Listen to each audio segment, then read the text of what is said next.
Olá, sejam bem-vindos para esse estudo na carta de Paulo aos Efésios. Particularmente é uma das minhas cartas favoritas na Palavra de Deus. Então eu oro, espero e desejo que esse estudo em Efésios possa enriquecer ainda mais sua fé, trazer maior conhecimento e te aproximar mais de Deus. Amém? Então, primeiramente eu gostaria de trazer para vocês o cronograma, como que vai se dar o nosso estudo. Nós vamos seguir então esse cronograma com as nossas lições, 10 lições dentro de Efésios. Nós vamos ter hoje a introdução à carta, estudar o contexto da carta, o propósito da carta. E nas próximas aulas nós vamos ver bênçãos espirituais em Cristo, vida espiritual em Cristo, edificação espiritual em Cristo, um suporte espiritual em Cristo, uma unidade espiritual em Cristo, uma liderança espiritual em Cristo, guerra espiritual em Cristo e por fim nós vamos ver a armadura espiritual em Cristo. Então esse é um cronograma das lições que nós vamos estar tendo dentro da carta de Efésios. Então eu quero te encorajar, você nesse período de estudo está lendo a carta de Efésios. Só são 6 capítulos, então se você dedicar pouco tempo do seu dia, você consegue ler rapidamente e entender melhor o conteúdo da aula, tendo uma leitura da carta de Efésios. Mas para os estudos, vá acompanhando na sua Bíblia e nós vamos estar tendo então um ensinamento juntos, vamos aprender juntos na carta de Efésios. Amém?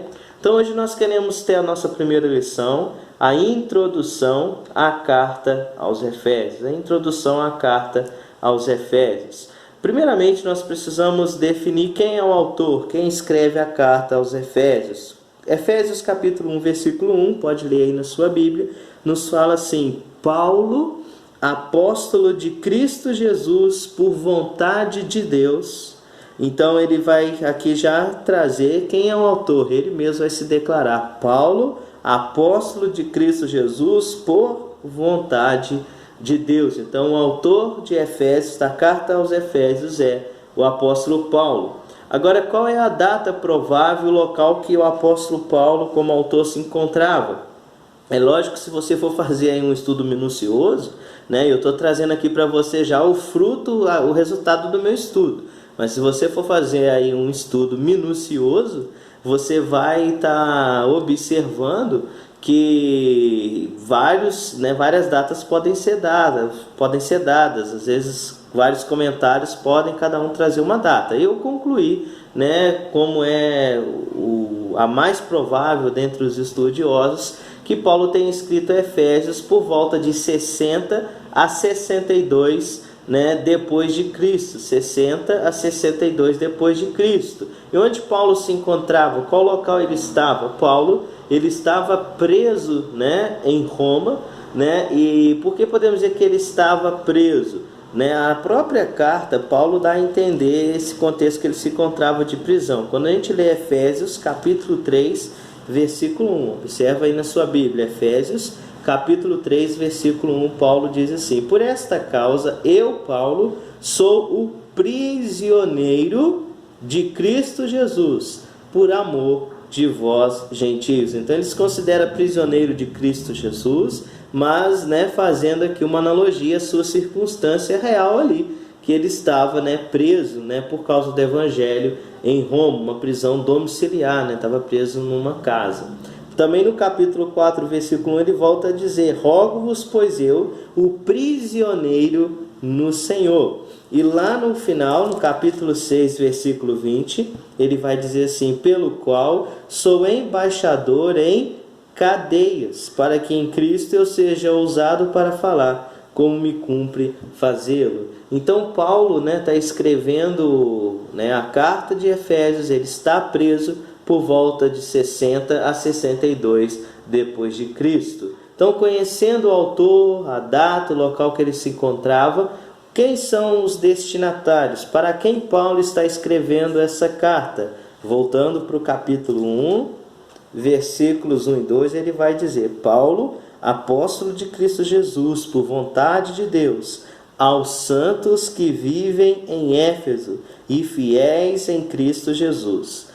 Graça a vós outros e paz da parte de Deus, nosso Pai, e do Senhor Jesus Cristo. Paulo está dizendo que aqui que ele está escrevendo aos santos que vivem em Éfeso e fiéis em Cristo Jesus, né? Ele chama aqui os seus leitores, os destinatários, de santos, e há confusões quando chamamos alguém de santo, né? Santo não significa perfeição.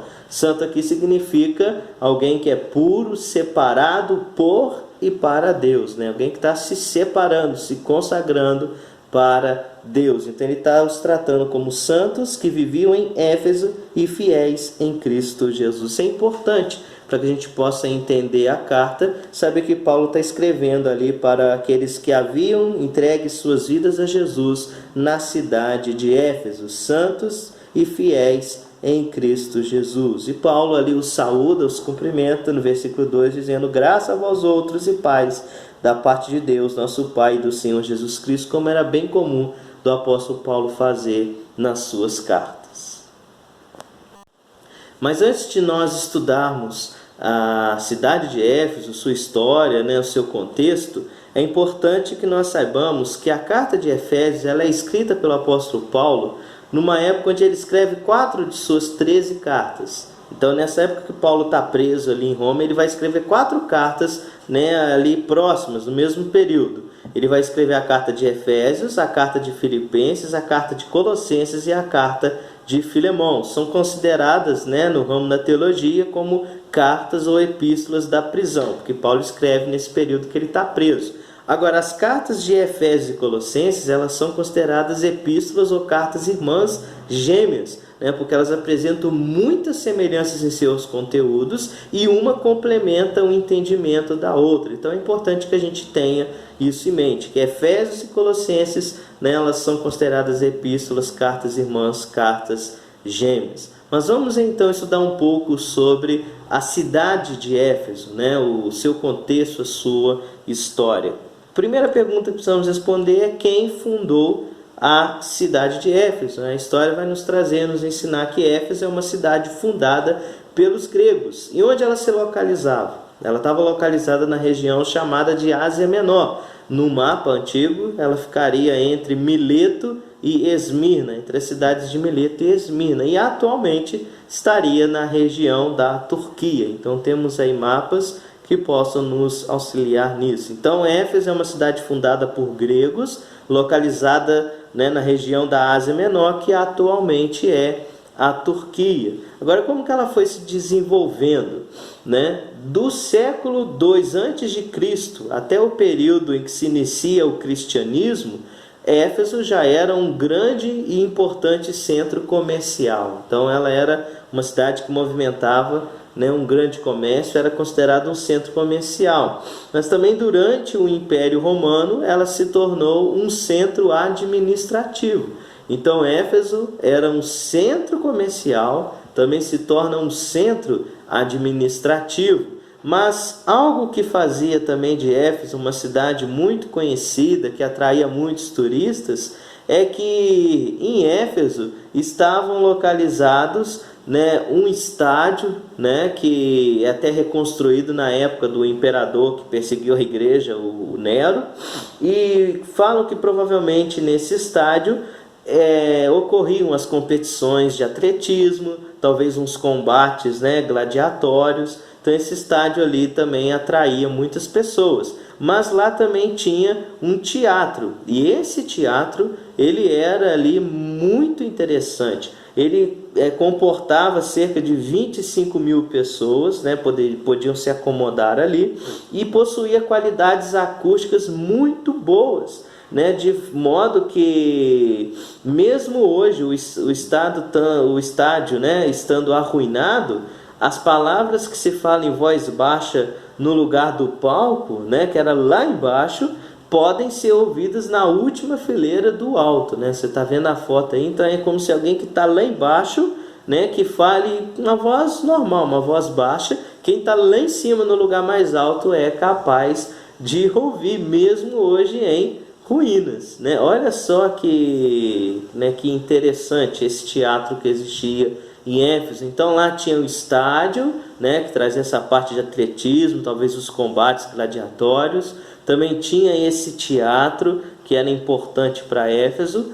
Mas, assim, porém, o que mais fazia de Éfeso conhecido e movimentava a cidade era a respeito da sua religiosidade. Por quê? Porque em Éfeso se encontrava o famoso templo da deusa, né, Diana, na mitologia romana, mas também chamada de Ártemis, dentro da mitologia grega. E esse templo dessa deusa era considerado uma das 7 maravilhas do mundo. Dentro, né, tinham imensos tesouros, e a lenda vai dizer que ele foi destruído no dia em que nasceu Alexandre o Grande, né? E vão falar que os próprios moradores foram responsáveis por reconstruí-lo no espaço de 30 anos. As mulheres chegaram a vender suas joias, receberam doações de todos os lugares para poderem reconstruir esse templo. Então essa deusa, né, ela era movimentava a religião de Éfeso, né? Ela era adorada, né, cultuada pelos moradores de Éfeso. Então tem aí uma foto, né, da deusa Diana, e algo interessante que nós possamos saber também é que ela ficou, né, conhecida porque falavam, né, que a imagem dela havia baixado do céu por um meteorito, né? Quando nós vemos em Atos 19, depois nós vamos vir para Atos estudar um pouco, mas só a princípio vamos ver aqui em Atos 19, versículo de número Atos 19, versículo de número 35, nos fala assim: o escrivão da cidade, tendo apaziguado o povo, disse: Senhores Efésios, quem porventura não sabe que a cidade de Éfeso é a guardiã do templo da grande Diana e da imagem que caiu de Júpiter? Então ali havia o conhecimento de que essa imagem de Diana, a famosa deusa Diana, que tinha esse templo lá em Éfeso, a sua imagem havia caído do céu através de um meteorito. Então eles acreditavam, eles cultuavam e adoravam a Diana.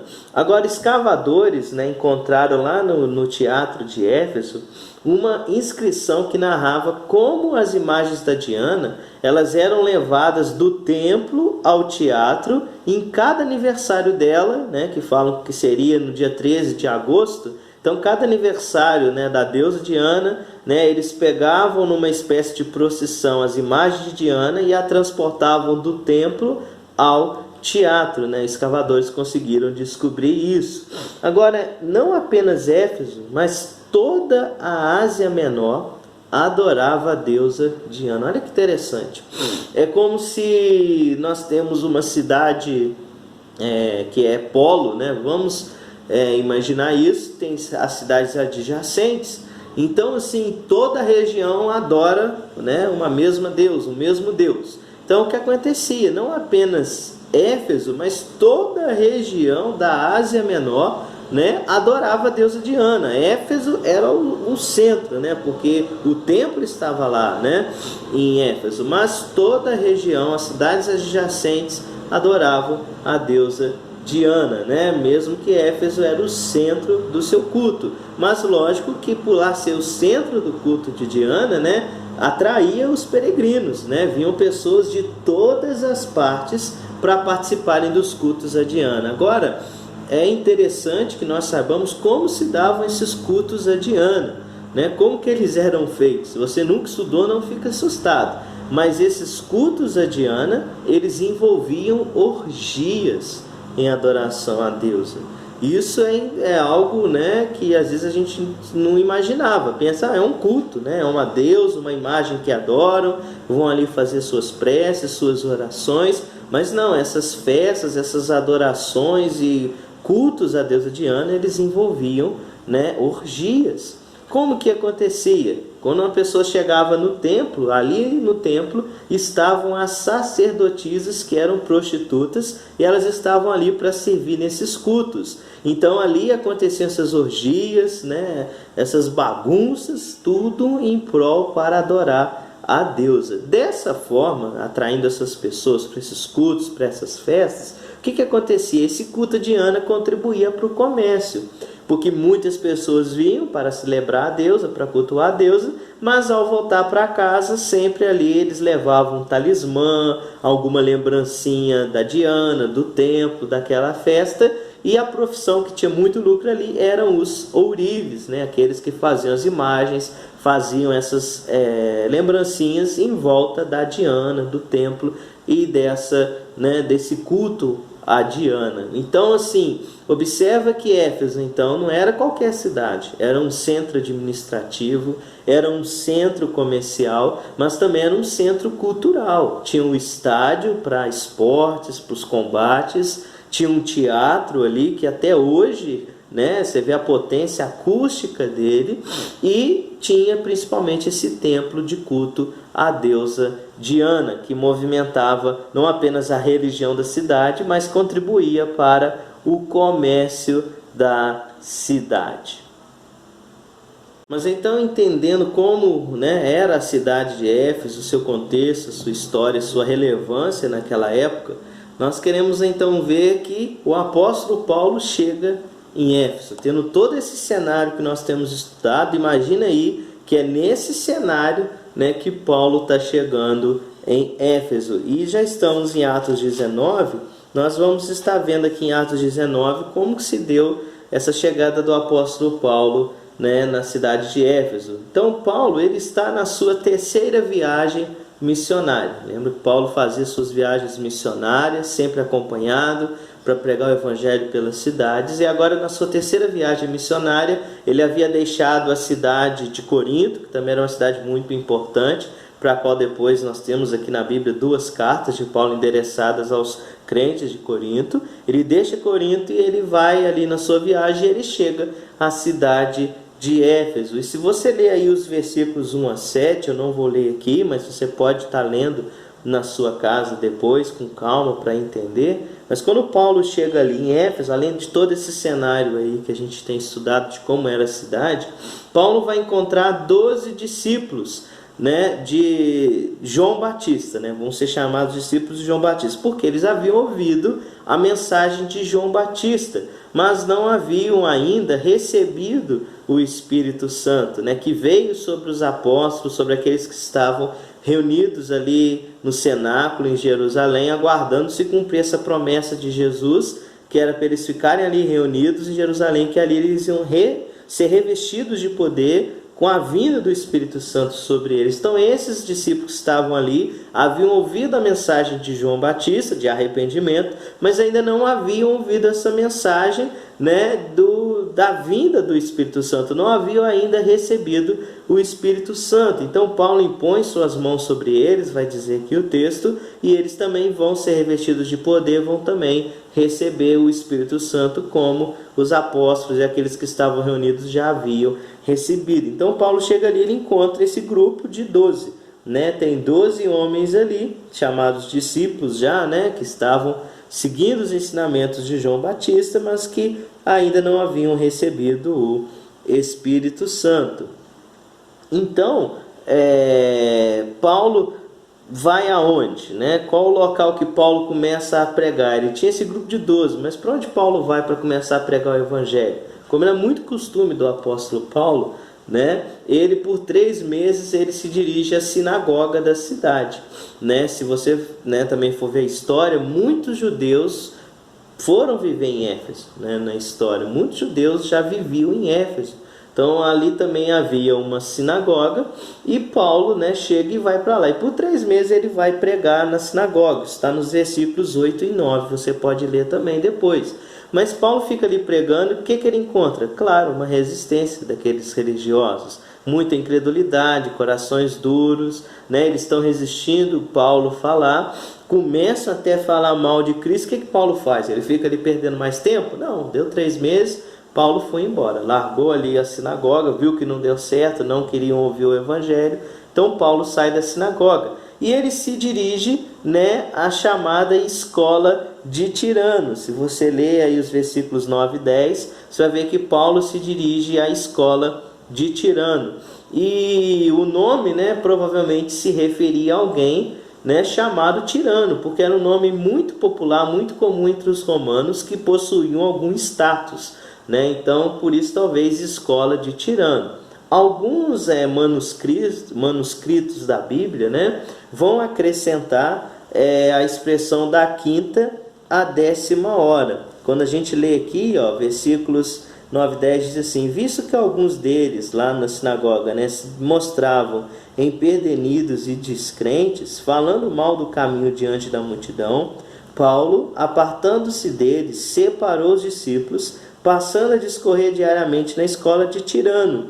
E alguns manuscritos vão dizer que ele ficava da quinta à 10ª hora, que seria das 11 às 4 horas da tarde, né? E isso às vezes pode trazer ali um entendimento de que o tirano ele usava a sala, né, dessa escola nas horas bem frescas da manhã, e depois, né, no restante do dia ele cedia para o apóstolo Paulo estar trazendo os seus ensinamentos. O que importa aqui é que o apóstolo Paulo aproveita aquele lugar como se hoje fosse uma faculdade, uma escola mesmo, e ele ali faz dali um seminário.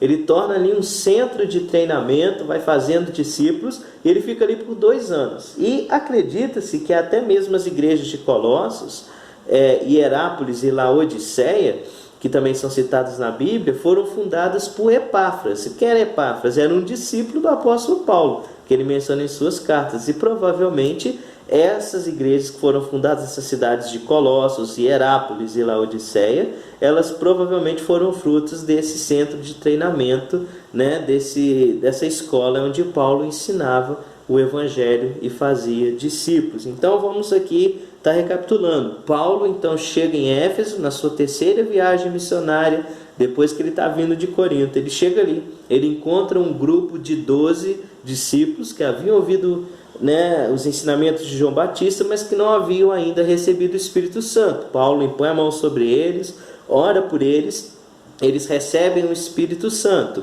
Agora Paulo vai e se dirige à sinagoga, mas lá são incrédulos, né, tem resistência em seus corações. Por 3 meses Paulo fica ali, mas vai embora, e ele vai para essa escola de Tirano, né, talvez esse homem importante ali, de status dentro, né, dos romanos, da sociedade romana. E o apóstolo Paulo aproveita o espaço cedido por Tirano, e nas horas que ele podia, nas horas vagas, ele faz dali um centro de treinamento, uma espécie de seminário, e começa a ensinar o Evangelho e fazer discípulos. E isso dura um espaço de 2 anos, vai durar um espaço de 2 anos, como nos fala o versículo de número 10. Então Paulo está ensinando. Agora os versículos 11 em diante, 11 e 16, vai nos mostrar que Paulo é usado por Deus para coisas extraordinárias. Eu gosto muito do versículo 11 que diz: e Deus, pelas mãos de Paulo, fazia milagres extraordinários. Eu gosto de imaginar que Paulo era um homem ordinário, embora nós pensemos que Paulo era extraordinário, não era, ele era um homem como nós. Então Deus, pelas mãos de um homem ordinário, Paulo, fazia milagres extraordinários. Então Deus opera ali milagres, curas, libertação por meio da vida do apóstolo Paulo, tudo para comprovar sua autenticidade apostólica, que ele era enviado por Cristo. Agora acontece algo interessante, porque haviam ali uns exorcistas ambulantes, vai dizer aqui o texto, que eram mágicos da cidade, né? Ou algo que a gente vai aqui pela Bíblia também conhecer sobre Éfeso. A questão da magia era muito comum, né? A magia, o ocultismo dentro de Éfeso. Então tinham ali mágicos da cidade, e uns filhos de um sumo sacerdote chamado Seva, vendo que o apóstolo Paulo está limpando as suas mãos, e até mesmo a Bíblia vai dizer que, versículo 12, a ponto de levarem aos enfermos lenços e aventais do seu uso pessoal, diante dos quais as enfermidades fugiam das suas vítimas, e os espíritos malignos se retiravam. Então ali Paulo, a presença de Paulo ali estava impactando o lugar, muitas pessoas estavam sendo libertas das trevas. Então chega esses judeus, né, filhos do sumo sacerdote ali, o Seva, e eles tentam ali imitar o apóstolo Paulo. Eles vão mostrar que a gente também pode expulsar espíritos malignos. Mas naquela tentativa de imitar o apóstolo Paulo, o versículo vai dizer assim, versículo de número 3 vai dizer assim: alguns judeus exorcistas ambulantes, tentaram invocar o nome do Senhor Jesus sobre possessos de espíritos malignos, dizendo: enconjuro-vos por Jesus a quem Paulo prega. Olha só, eles vão expulsar os espíritos malignos no nome de Jesus, né? Assim, né? No Jesus que Paulo prega e desse Paulo, né? Que está pregando, né? Então eles estão usando o nome de Jesus e de Paulo. E aí o versículo 15 vai dizer assim: mas o espírito maligno lhe respondeu: conheço Jesus, sei quem é Paulo, mas vós quem sois? E o possesso do espírito maligno saltou sobre eles, subjugando a todos, de tal modo prevaleceu contra eles, que desnudos e feridos, ficaram nus e feridos, fugiram daquela casa. Então olha só a vergonha que aqueles homens passam. Quiseram fazer como Paulo, expulsar aquele espírito, mas o espírito vem sobre eles, ficam nus, feridos, e eles saem correndo, né? Agora, gente, tudo isso se torna ali algo aparentemente bom, sabe por quê? Porque isso vai causar, né, um certo temor, né? Vai se espalhar a notícia pela cidade, porque imagina, tem um homem aí pregando Jesus, ele cura, ele faz milagres, ele liberta. Foram tentar imitar eles, mas não deu certo, né? Nem os mágicos conseguiram fazer o que ele faz. É o que vai dizer o versículo 17: chegou este fato ao conhecimento de todos, assim judeus como gregos, habitantes de Éfeso. Então essa notícia se espalhou por todos os habitantes de Éfeso, né? Mesmo que não tinha WhatsApp, redes sociais, naquela época, né, o boca a boca fazia isso, né? Chegava a notícia para todo mundo. Então nós vamos observar aqui agora quais eram os resultados. Quais foram ali os resultados dessa ida do apóstolo Paulo em Éfeso? Mesmo chegando numa cidade que a gente tem estudado, né, incrédula, né, com essa idolatria à deusa Diana, Paulo chega ali, né, vai para a sinagoga, não dá certo, 3 meses, mas fica 2 anos ensinando na escola de Tirano, fazendo ali um centro de treinamento, né, fazendo discípulos, e agora seus milagres, né, suas curas, libertações, levaram a homens tentarem imitá-lo, deu errado, e isso acabou que contribuiu para divulgar ali as obras que Deus estava fazendo pelas mãos do apóstolo Paulo. Quais foram os resultados então? Versículo 17 continua nos dizendo: veio temor sobre todos eles, e o nome do Senhor Jesus era engrandecido. Paulo, em outra viagem, né, na sua primeira viagem, ele chegou a cidades onde aquilo que ele fez, né, Deus fez por meio dele, levou as pessoas a imaginar que eles também eram deuses, né? Ele com Barnabé consideraram eles deuses Mercúrio e Júpiter, né? Não entenderam que era Deus por meio da vida deles. Mas aqui é interessante que eles não estão ali com temor e engrandecendo: Paulo, que Paulo cura, Paulo liberta, Paulo faz milagre. É muito bom ver isso daqui, porque o temor vem sobre todos os habitantes de Éfeso, mas é o nome do Senhor Jesus que é engrandecido e não o nome do apóstolo Paulo. Então o primeiro resultado ali é que vem temor sobre todos e o nome de Jesus, do Senhor Jesus, é glorificado. O que mais acontece? Versículo 18: muitos dos que creram. Então, mesmo ali uma cidade com idolatria, tinha essa adoração a Diana, muitos creram no Evangelho, muitos creram em Jesus. E esse crer não foi apenas no oculto do coração, mas diz aqui que muitos dos que creram vieram confessando e denunciando publicamente as suas próprias obras. Olha o que acontece, gente. As pessoas vão em público ali confessando e denunciando seus pecados. Isso é muito interessante. Imaginar numa cidade que ainda não havia ouvido o Evangelho, tinha apenas um grupo de 12 ali que ouviu de João Batista, mas que não entendia a revelação completa ali da vinda do Espírito Santo.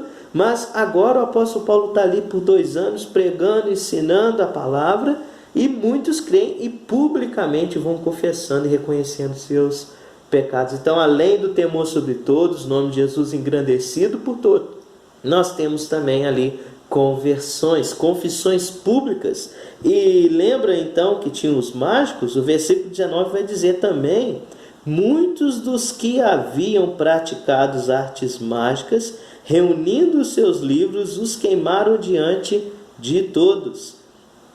Calculados os seus preços, achou-se que montavam a 50.000 denários. Então observa que ali os mágicos, né, eles estão também confessando ali os seus pecados publicamente. Eles fazem algo interessante que chama a atenção de todos. Eles queimam, né, os seus livros de mágica, né? Era um dia de serviço, era considerado um denário. Então eles estão 50 mil denários, são 50 mil dias de serviço. Você pega aí o que você ganha por dia, multiplica por 50 mil, é esse grande valor que eles estão jogando fora, estão queimando, porque haviam se convertido ao Senhor Jesus.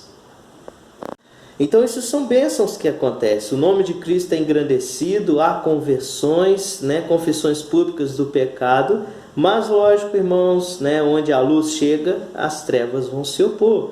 Paulo também vai enfrentar ali oposições. Por que essas oposições? Você pode estar lendo aí, né, depois dos versículos 21, né, Atos 19, versículos 21, até o capítulo 20, versículo 1, você vai observar a grande oposição que veio ao Evangelho em Éfeso. Então, nós observamos aqui versículo 20 para a gente, né, ver. Assim a palavra do Senhor crescia e prevalecia poderosamente. Então a palavra estava crescendo e prevalecendo poderosamente. Cumpridas essas coisas, Paulo resolveu no seu espírito ir a Jerusalém. Então Paulo sai de Éfeso e vai para Jerusalém.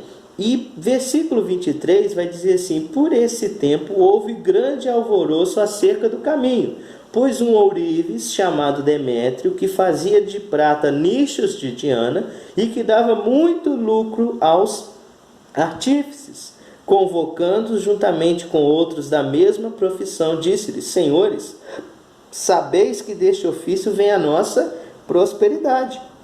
E estáis vendo e ouvindo que não só em Éfeso, mas em quase toda a Ásia, este Paulo tem persuadido e descaminhado muita gente, afirmando não serem deuses os que são feitos por mãos humanas. Não somente há o perigo de a nossa profissão cair em descrédito, como também o de o próprio templo da grande deusa Diana ser estimado em nada, e ser mesmo destruída a majestade daquela que toda a Ásia e o mundo adoram.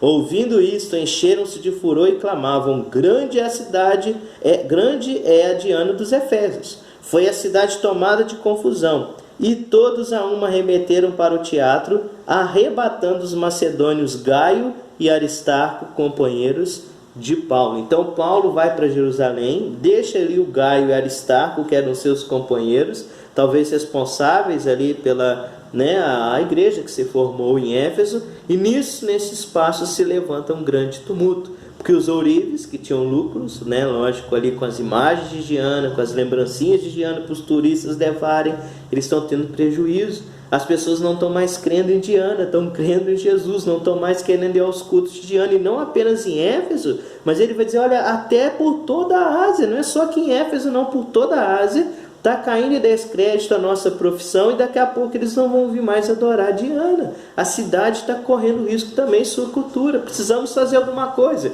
E ali ele incita um grande tumulto na cidade. E o que fazem?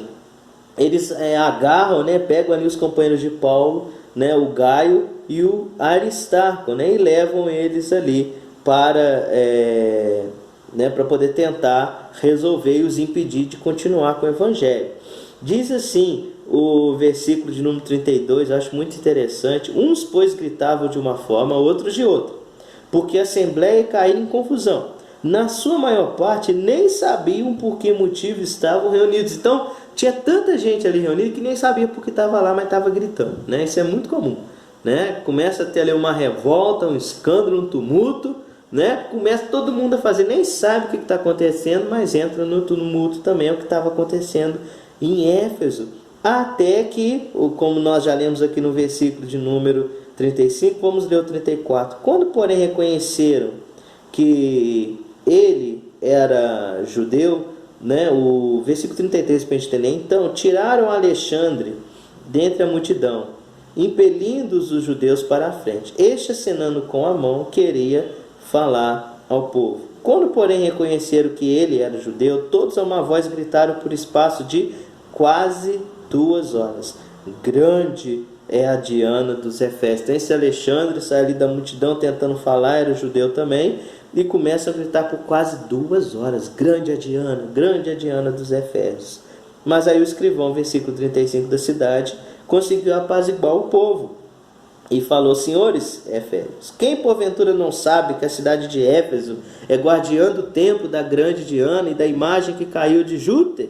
Ora, não podendo isso ser contraditado, convém que vos mantenhais calmos e nada façais precipitadamente. Ou seja, talvez queriam até já matar esse Gaio Aristarco, né? Ou aqueles que estavam ali responsáveis pelo evangelho em Éfeso sem a presença do apóstolo Paulo. Mas esse escrivão consegue apaziguar ali o tumulto que estava acontecendo. Versículo 40 ele ainda fala: porque também corremos perigo de que por hoje sejamos acusados de sedição, não havendo motivo algum que possamos alegar para justificar esse ajuntamento.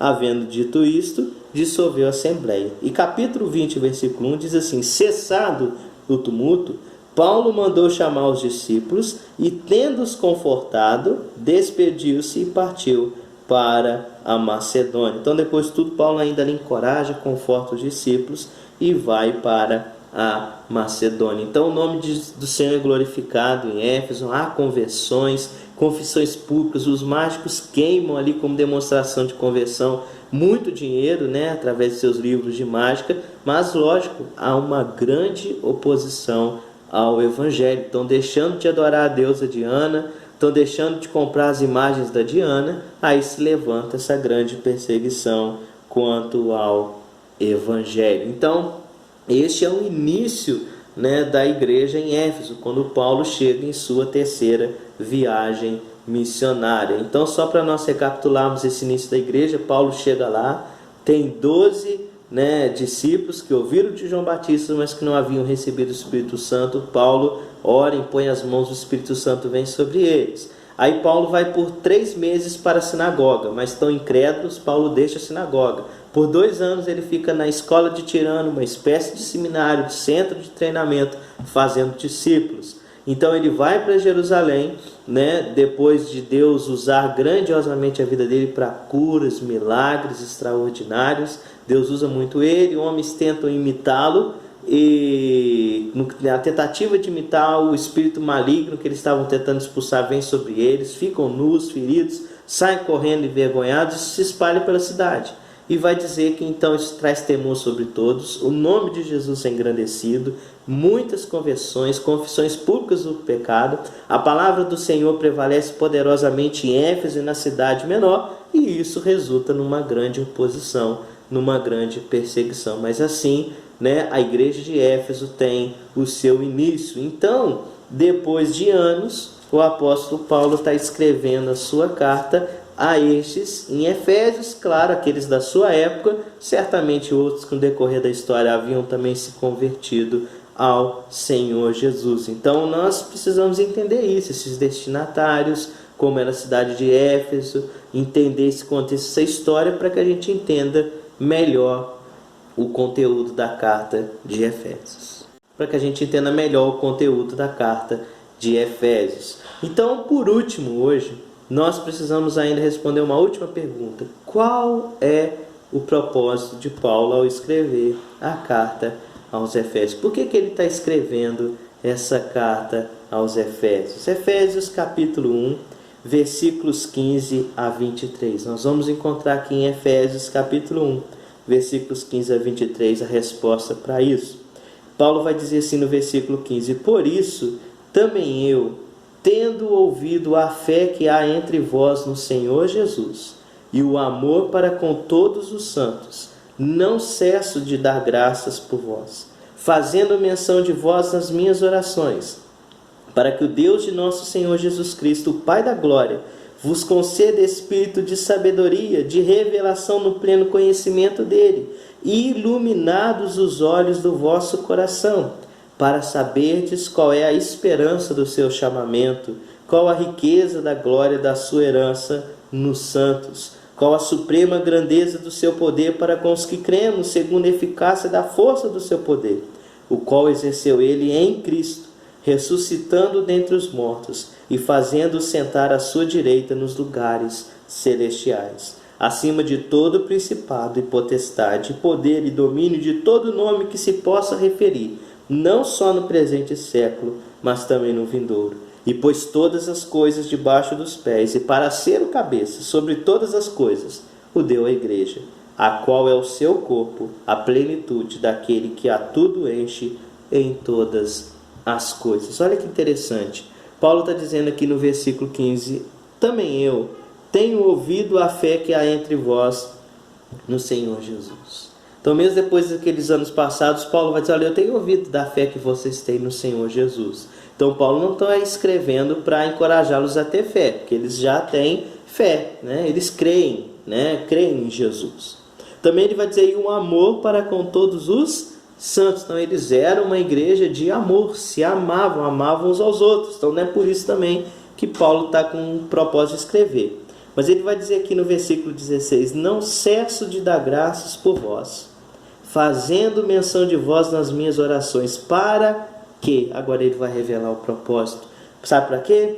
Para que o Deus de nosso Senhor Jesus Cristo, o Pai da glória, vos conceda um espírito de sabedoria, de revelação no pleno conhecimento dele, iluminados os olhos do vosso coração. O que Paulo está dizendo? Olha, a minha oração incessante por vocês é para que Deus dê uma sabedoria, uma revelação no pleno conhecimento dele, iluminando os olhos do vosso coração. Olha, para que vocês tenham uma visão espiritual. Vocês têm fé, vocês creem em Jesus, vocês têm amor, amor uns para com os outros. Olha, mas eu não cesso de dar graças, de fazer menção de vós em minhas orações, para que Deus lhes dê sabedoria, um entendimento, uma visão espiritual. E essa visão espiritual está presente em toda a carta de Efésios. Somente em Efésios Paulo vai citar lugares ou regiões celestiais. Ele vai dizer isso em Efésios capítulo 1, versículo 3, no versículo 20, aqui que nós estamos lendo, né, nessa passagem, versículo 20, no capítulo 2, versículo 6, no capítulo 3, versículo 10 e no capítulo 6, versículo 12. Ele vai citar lugares celestiais ou regiões celestiais, mas pela carta ele vai enfatizar a posição espiritual em Cristo, mostrando que agora, uma vez que nós temos fé no Senhor, nós estamos em Cristo, no âmbito espiritual, e que precisamos ter essa visão espiritual. É isso que ele está escrevendo para os Efésios, é isso que nós precisamos também ter. Nós também precisamos dessa visão espiritual. É por isso que Paulo está escrevendo a carta de Efésios, falando para eles: eu não cesso de fazer menção de vós em minhas orações, para que o Deus de toda sabedoria lhes dê sabedoria e entendimento, uma visão espiritual, dessa vida espiritual em Cristo Jesus. Então, para concluirmos nosso estudo, nós queremos entender então a divisão da carta de Efésios. Como Paulo, querendo trazer essa visão espiritual aos santos que viviam em Éfeso, para que nós também possamos ter uma visão espiritual. Como que nós vamos ter a carta aqui dividida? Primeiramente, do capítulo 1, versículo 3, até o capítulo 4, versículo 16, nós vamos ver que em Cristo, desfrutamos de bênção espiritual. Em Cristo, desfrutamos de bênção espiritual. Nós vamos ver no capítulo 4, versículo 17, até o capítulo 6, versículo 9, que em Cristo nós travamos uma guerra espiritual. Em Cristo travamos uma guerra espiritual. Mas nós vamos ver no final de Efésios, capítulo 6, versículos 10 a 18, que em Cristo nós possuímos, nós dispomos de uma armadura espiritual. Então Paulo vai trazer que em Cristo os santos, aqueles que vivem em Cristo, possuem bênção espiritual, mas também em Cristo travam uma guerra espiritual, mas também em Cristo possuem uma armadura espiritual. Esse é o alvo de Paulo, trazer uma visão espiritual. Então eu gostaria de concluir esse nosso primeiro estudo, que é introdutório, muitas informações para que a gente tenha o contexto, Certamente as próximas lições serão mais práticas, mas é importante essa primeira aula, essa primeira lição, a gente compreender o contexto da carta de Efésios. Mas eu gostaria de concluir então fazendo perguntas. Primeiramente, hoje, no âmbito espiritual, tendo uma visão espiritual, você está em Cristo ou sem Cristo? Porque quando nós falamos, em visão espiritual dentro de Efésios, Paulo está trazendo duas posições espirituais. Qual nós estamos ocupando? Qual você ocupa? Você está em Cristo ou você está sem Cristo? Às vezes pensando aí na sua vida, você está contemplando as bênçãos espirituais, tem uma guerra espiritual dentro de você, ou você está entregue às suas vontades? Você está usando a armadura espiritual, você tem essa visão espiritual, você já entregou a vida a Jesus, você está em Cristo ou sem Cristo no âmbito espiritual? Mas também, se nós já estamos em Cristo, a minha pergunta é: qual tem sido nossa visão? Tem sido material ou espiritual?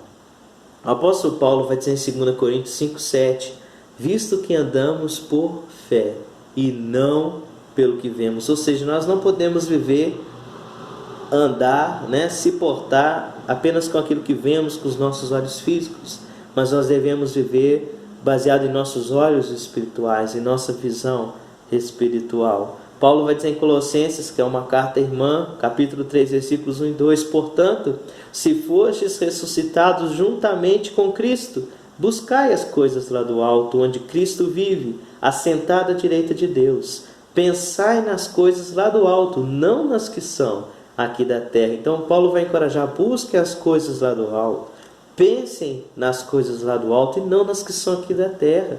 Pare de viver tão materiais, tão baseados em seus olhos materiais, em suas necessidades materiais, e olhem para aquilo que é espiritual, para aquilo que é eterno. Paulo também vai dizer em Filipenses 3,20: a nossa pátria está nos céus, de onde também aguardamos o Salvador, o Senhor Jesus Cristo. Paulo não via com seus olhos físicos que a sua pátria era Roma, era um país, era uma cidade. Ele vai dizer: olha, a minha pátria, a minha cidade, ela é os céus, está nos céus, e de lá eu aguardo o Senhor, o Salvador Jesus Cristo. Paulo vai dizer em 2 Coríntios 4, 16 a 18, olha a visão espiritual de Paulo, irmãos: por isso não desanimamos. Às vezes, por que nós desanimamos? Porque nós vivemos por aquilo que vemos, olhos materiais. Mas Paulo vai dizer: por isso não desanimamos. Pelo contrário, mesmo que o nosso homem exterior se corrompa, contudo o nosso homem interior se renova de dia em dia, porque a nossa leve e momentânea tribulação produz para nós eterno peso de glória, acima de toda comparação, não atentando nós nas coisas que se veem, mas nas que não se veem, porque as que se veem são temporais, e as que não se veem são eternas. O apóstolo Pedro, quando escreve sua primeira carta também, ele está querendo encorajar os leitores a terem uma visão espiritual, porque eles estavam passando por sofrimentos, perseguições, e ele queria fazê-los a enxergar que eles tinham ali uma herança reservada nos céus. Então eles precisavam ter uma visão espiritual. Nós vemos Hebreus capítulo 11, que vai nos dizer ali o rol da fé, os heróis da fé. Eles viviam baseado nessa fé. E o que está dizendo ali em Hebreus 11? O que é fé? Fé é a certeza de coisas que se esperam, a convicção de fatos que não se veem. Então nós precisamos às vezes viver mesmo para que não estamos vendo com os olhos físicos, mas contemplamos com os olhos espirituais, Isso é exercer a fé, é andar numa visão espiritual, saber quem tem nos chamado, quem tem nos guiado, quem tem nos prometido. Isso é andar baseado numa visão espiritual, sabendo que temos algo muito superior, algo muito maior reservado para nós. E então, uma história conhecida aí, Davi e Golias, nós observamos que ali naquela história está acontecendo isso. Observa que o exército, o rei, está tudo com medo, porque eles estão olhando com os olhos físicos, estão enxergando o tamanho de Golias, o tamanho do gigante, o tamanho do problema. Mas Davi, um jovem, um menino, ele chega e ele vê com os olhos espirituais. Ele vai contemplar alguém que era maior e superior a Golias, aquele que Golias estava afrontando, que era o Senhor. E ele então vai dizer: olha, vocês estão afrontando, o filisteus, o Golias, está afrontando o Senhor dos Exércitos, é no nome dele que eu vou contra você. Então todo mundo está olhando com o olho material. Davi chega e contempla com o olho espiritual o tamanho do seu Deus, que era superior e maior do que o Golias e qualquer problema que pudesse ter. Então nós precisamos aprender a andar não por aquilo que vemos, mas por aquilo que cremos, com uma visão espiritual. E é esse o encorajamento que Paulo está trazendo na carta de Efésios. Eu espero que a cada lição daqui para frente, a nossa visão espiritual possa sobrepor a nossa visão material. Deus os abençoe. Até a próxima lição, em nome de Jesus.